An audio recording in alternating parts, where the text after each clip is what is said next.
Reality is that which, when you stop believing in it, does not go away. These words from the 20th century writer Philip K. Dick could have easily surfaced alongside the ancient and enigmatic Codex Veritas, a manuscript that promises nothing less than the unraveling of the world we take for granted. Beneath the dust of a forgotten library, a brittle parchment lies waiting, its ink barely clinging to fibers warped by centuries. Scholars called it Codex Veritas, or the Book of Truth. Its resurgence in recent years has ignited a ripple among mystics and philosophers alike, drawing them into a mystery echoing through the corridors of time and consciousness itself. According to archival records, the Codex Veritas was uncovered during a shadowed upheaval in a secluded Carpathian monastery, sometime during the 18th century after Christ. Monks, cataloging relics amidst the musty stones, stumbled upon a false wall. Within, they found not holy relics as expected, but a single volume wrapped in faded crimson silk. The parchment exuded the earthy scent of history, evoking both reverence and unease. As candles flickered, the monks deciphered sigils spiraling across the cover, forming an inscription. "He who deciphers this script beholds the gears of worlds unseen." What followed transcended mere academic study. Early readings revealed a chilling declaration nestled within the opening lines. "What you know as reality is but the semblance of reality, shaped by a code older than memory." Suddenly, the faded text didn't merely recount forgotten philosophies. It hinted at a reality programmed by a hidden hand, echoing a vision that would centuries later inspire science fiction and digital myth. Deep within its weathered leaves, the Codex asserts the simulation hypothesis with haunting clarity, the proposition that all perceivable existence is not a raw, untouched phenomenon, but a carefully constructed illusion. Codes, patterns, and labyrinthine architectures interlace beneath the world's surface. The manuscript whispers that our tangible reality is but a cradle of illusions. Every sight, sound, and sensation arises because a greater structure, one woven by a consciousness beyond comprehension, demands it. Who, then, is the weaver? The Codex Veritas introduces the Great Artificer, a nameless presence it describes as the architect of all perceivable worlds, both seen and hidden.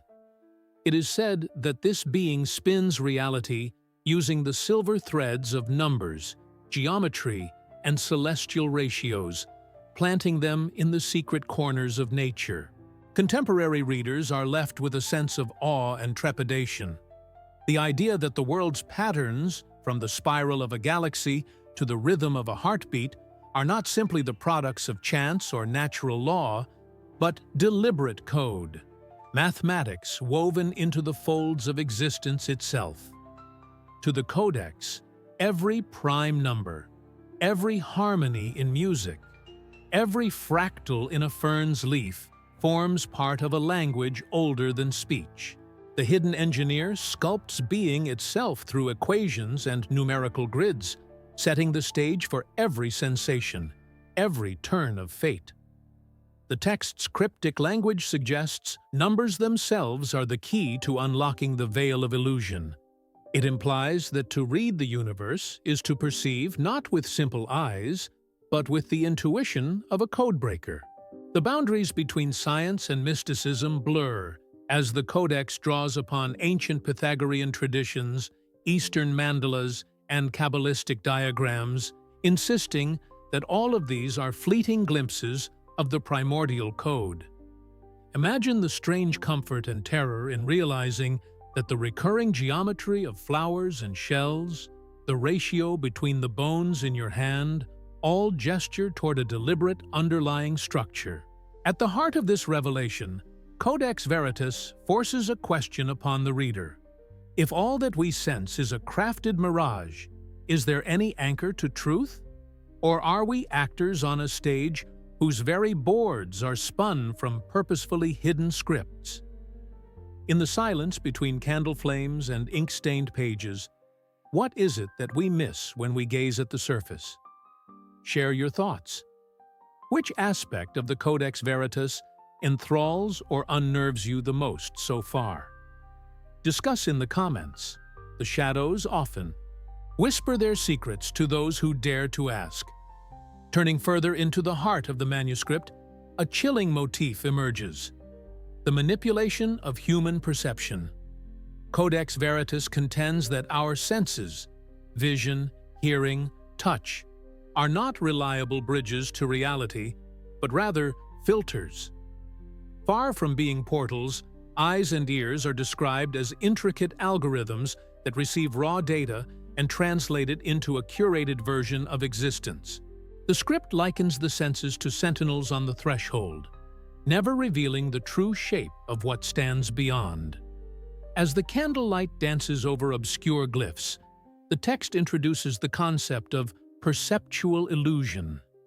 It describes daily reality as a gallery of shadows upon the wall, referencing traditions from ancient Greece to India, where philosophers and mystics suspected all along that what we perceive is crafted.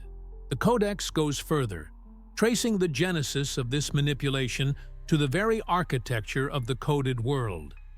Human sense organs are said to be encoded with limits, ensuring that the true construction of reality remains forever out of reach. A particularly haunting passage describes a veil, almost like a barrier of shimmering mist that sits between humanity and authentic reality. This veil isn't merely symbolic.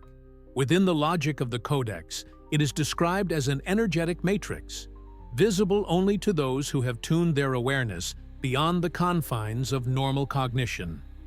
The text proposes that to pierce the veil is not just to see a different world, but to feel your own consciousness dissolve into a network of information, vibrating at frequencies higher than perception allows. Now, entwined with the question of perception is the nature of time itself.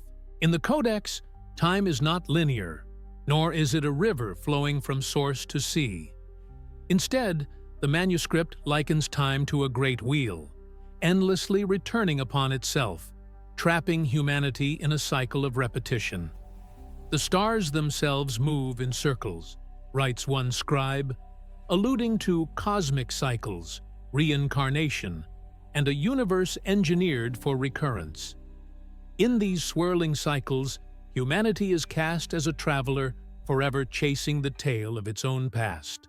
The Codex speculates that every major turn in history, every rise and fall of empires, echoes patterns encoded into the simulation, echoes that could, perhaps, be predicted or even broken by a consciousness daring enough to read the signs. Clues, the Codex claims, are hidden in plain sight, embedded in mythic cycles of creation and destruction across cultures as diverse as Vedic India, Hermetic Egypt, and pre-Columbian America. Simultaneously, the Codex describes consciousness not as a byproduct of flesh and bone, but as a unique data string encoded into the simulation. To hold a thought, feel pain, or whisper a prayer is not solely a miracle of biology, but a transmission across the lattice of code underpinning existence. Intriguingly, the Codex suggests that dreams, visions, and mystical experiences are moments when this encoded consciousness partially interfaces with higher levels of the simulation, receiving fragments of hidden truth. This portrayal of consciousness finds support in traditions both ancient and contemporary. From the Platonic idea of the world soul to modern digital minds wrestling with whether personality is lasting or transient. The Codex Veritas meditates on these mysteries, hinting that the separation between self and cosmos is, itself, another layer of the coded illusion. Each individual is both player and played, reader and script. Nature, too, becomes a text to decipher. Throughout the manuscript, recurrent reference is made to symbols imprinted upon nature's fabric, patterns replicating across scale and form, like the cryptic spiral of the nautilus, the branching of trees, or the hexagons of a honeycomb. Such forms aren't random, the Codex insists. They constitute signposts from the Great Artificer, reminders that reality is designed, not accidental. The fractal curves in frost, the golden spirals of the sunflower, the undulating rhythm of ocean tides, all betray a system intent on reminding the attentive that here lies code. If all is code, then what of choice? Are we living out pre-written scripts? Or is there the possibility to deviate, to create, to rebel, to awaken? Within the Codex Veritas, a fierce debate surfaces. Some passages appear to lament the absence of true free will, portraying humanity as marionettes following preordained algorithms. Others hint at rare flashes of autonomy, times when a person sees the matrix and, if only for a moment, guides destiny instead of being dragged by it. What do you think? In a reality shaped by code and illusion, can true freedom exist?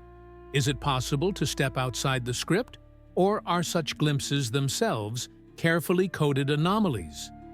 Let's unravel this together. Share your intuitions below.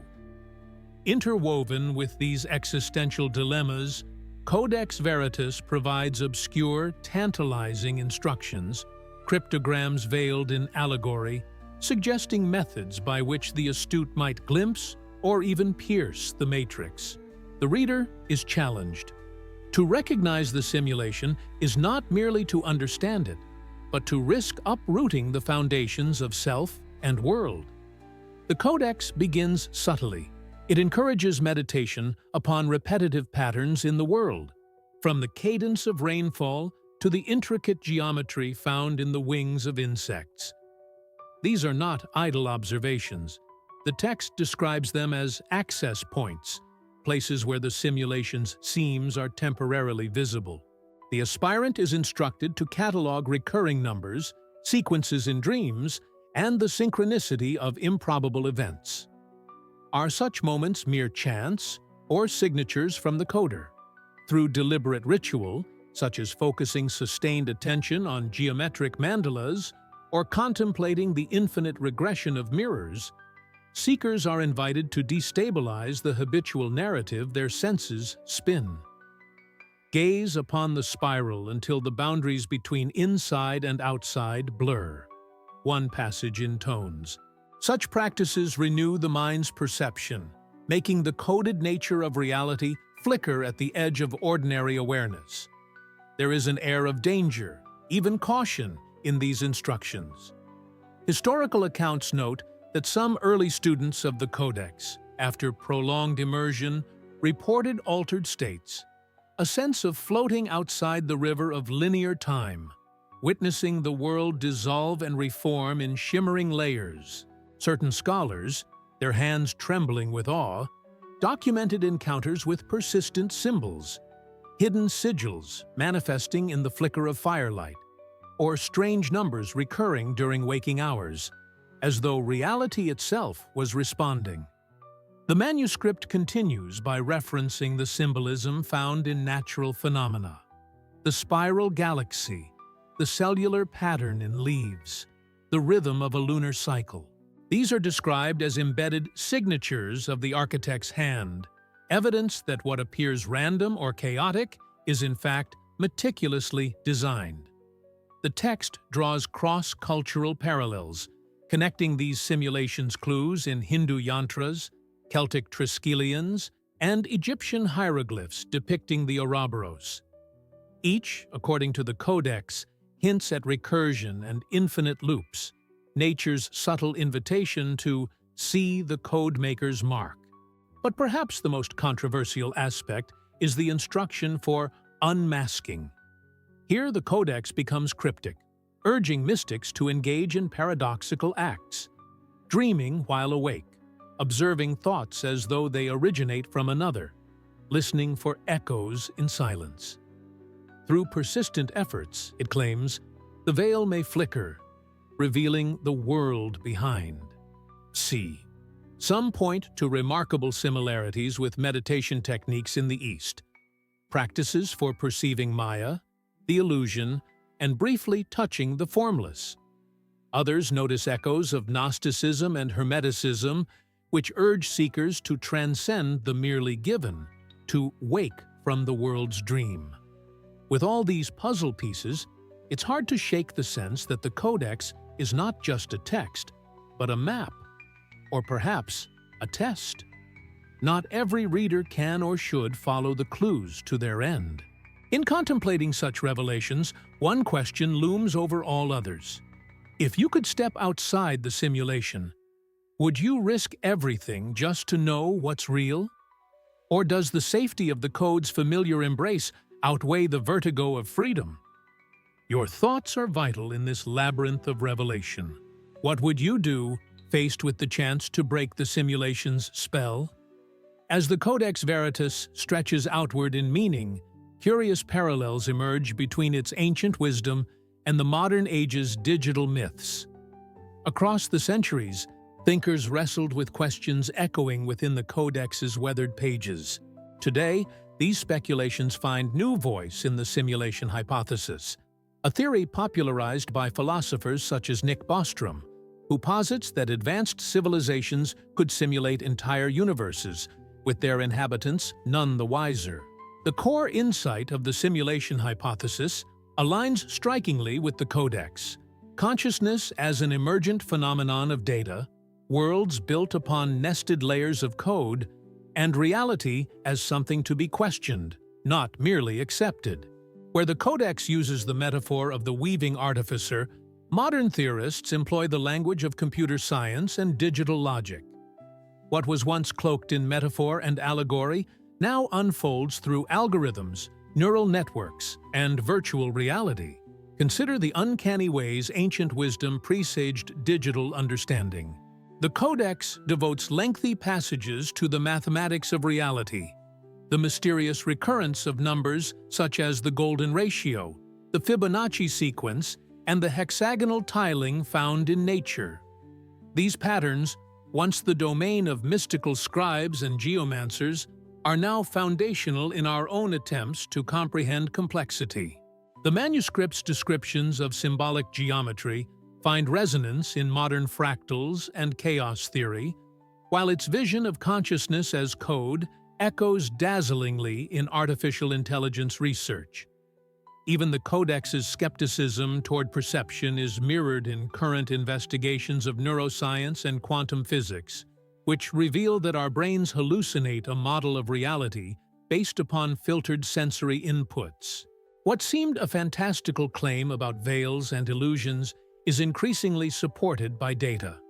Our most basic faculties might not reveal the world as it is, but as is most useful for survival. In this light, the lines between mysticism and technology become indistinct. The ancient codemaker and the modern programmer share more than a passing resemblance. Both create, both conceal, and both offer keys, albeit in cryptic form. The Codex Veritas thus serves as a bridge from the past's most provocative insights to the present's most daring questions. Among the manuscript's most cryptic puzzles is its debate on free will. While the coded nature of reality might appear to deny authentic choice, the Codex is careful not to foreclose hope. Just as a skilled artisan can improvise with fixed patterns, so too, perhaps, can a consciousness, aware of its constraints, find ways to bend the rules. The act of recognizing the pattern may itself be a moment of freedom, however fleeting. This leaves us with a profound, persistent unease. If our world is code, what does it mean to err, to dream, to love? Are our hopes mere quirks in the programming? Or do they point to something irreducible, unpredictable, luminous? The greatest mysteries endure not in the answers, but in the gaps. The moments when the code breaks, when chaos interrupts, when soul surges through structure. If you have detected unexplained patterns in your own life, have you considered they might be clues, echoes intended for those willing to notice? What recurring symbols do you see, and what meaning might they hold for you? Share your stories in the comments. Sometimes the smallest echo is the loudest call.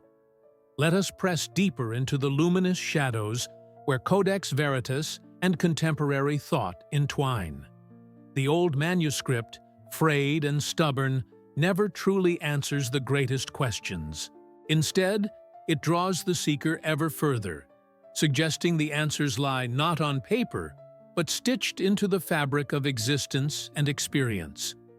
Recall the manuscript's insistence that the universe is written in numbers. This claim finds surprising resonance not only in mystical traditions, but also at the heart of scientific discovery. Johannes Kepler, the astronomer, once confessed he was thinking God's thoughts after him, strikingly close to the Codex's vision of decoding the divine through mathematics. Even today, physicists unravel the universe's story with equations and symmetries. The manuscript's assertion that number is the mother of all things feels eerily prophetic. Such insights invite us to ask, to what degree are the laws of physics, chemistry, or biology simply higher-order expressions of a grand and ancient code? Do musical harmonies and mathematical ratios serve as fingerprints of the artificer, scattered across the world as reminders that what we touch and see is part of a greater whole? Equally provocative is the Codex's approach to consciousness. By envisioning minds as encoded data, unique, yet bound by the architecture of the simulation, it stands in curious dialogue with modern theories such as integrated information or panpsychism. Are thoughts mere sparks in a digital substrate, or do they point toward an underlying connected consciousness that permeates all things? The Codex refuses easy resolution, suggesting instead that learning to recognize the architecture of consciousness is itself a mystical act, one that unites seeker and source. The manuscript's reflections on the passage and illusion of time continue to ripple. Many of us feel caught in cycles, memories repeating, history echoing, old dreams resurfacing as new. The Codex proposes that such repetition is no coincidence, but a signature of the simulation, a pattern inviting us to awaken. The only way forward, it hints, is to step outside the cycles by becoming aware of them, not merely as victims, but as dreamers who learn they are dreaming. The role of symbols, too, cannot be understated. Across the world, sacred geometry, recurring mythic patterns, and visionary art offer clues that reality, at its deepest layer, is both a mystery and a message. The manuscript encourages us to embrace a state of creative awareness, where meaning emerges not from linear logic, but through the synthesis of intuition, observation, and wonder. Again, the text circles back to the tantalizing notion of breaking the simulation. If perceiving the code changes one's relationship to it, might a mass awakening alter the simulation's course? The Codex is deliberately ambiguous on this point. Perhaps the greatest secret is that each seeker must find their own key, drawn from unique patterns only they can notice. Have you ever felt you glimpsed beyond the ordinary, caught in a moment of déjà vu, struck by harmony and chaos, or felt a hidden hand guiding events? These moments, the Codex suggests, are clues, invitations to keep searching. What codes and clues do you see reflected in your life and in the world? Share below, for every story told becomes a thread in the tapestry of understanding. As the script draws to its closing reflection, the lessons of the Codex Veritas persist, not as dogma, but as living questions beckoning exploration. Through the faded ink and cryptic diagrams, the manuscript gifts us more than answers. It grants us the thrill of seeking, the call to wander deeper through reality's layers. Notice how the manuscript entwines our most profound anxieties with our boldest hopes. If reality is simulation, does that demystify the sacred or sanctify the mysterious? Perhaps the greatest wisdom is in cultivating the art of not knowing, standing at the threshold, part of the code, yet capable of wonder. Even as modern science edges ever closer to the mysteries once reserved for mystics, the Codex remains a companion for restless minds. Its vision blurs the line between program and prophecy, technological achievement and spiritual quest. The universe, so the manuscript whispers, is a riddle not meant to be solved, but lived. Throughout time, seekers have described reality as dream, illusion, veil. Codex Veritas insists the dreamer may awaken, but never forgets the taste of the dream. It is in this paradox, between certainty and ambiguity, encoded law and emergent freedom, that the deepest experiences arise. To truly explore the Codex is not to master it, but to be transformed by its questions. Let each encounter with mystery, each anomaly, each moment of unexpected synchronicity serve as a guide. Truth may hide behind symbols, numbers, or the quiet awe that rises before beauty. The manuscript challenges us. Learn to read the signs, even if the meaning is always just beyond reach. Before you go, reflect. If reality is code, what is your role as a seeker within it? What clues have you gathered, and what questions remain? Let the journey continue, with each step revealing another piece of the puzzle. The secrets of the Codex Veritas do not end here. We have only begun to follow its trail, tracing codes and mysteries through time and self. To those who linger beyond the threshold, comment your thoughts, subscribe, and share in this unfolding adventure. The script is not finished. The quest calls us onward, from shadow to insight, from question to deeper wonder. Your journey does not end. The manuscript awaits, and so does the next mystery. If you're ready for the next revelation, explore our other videos, leave your reflections below, and carry this sense of curiosity as you encounter your own coded reality.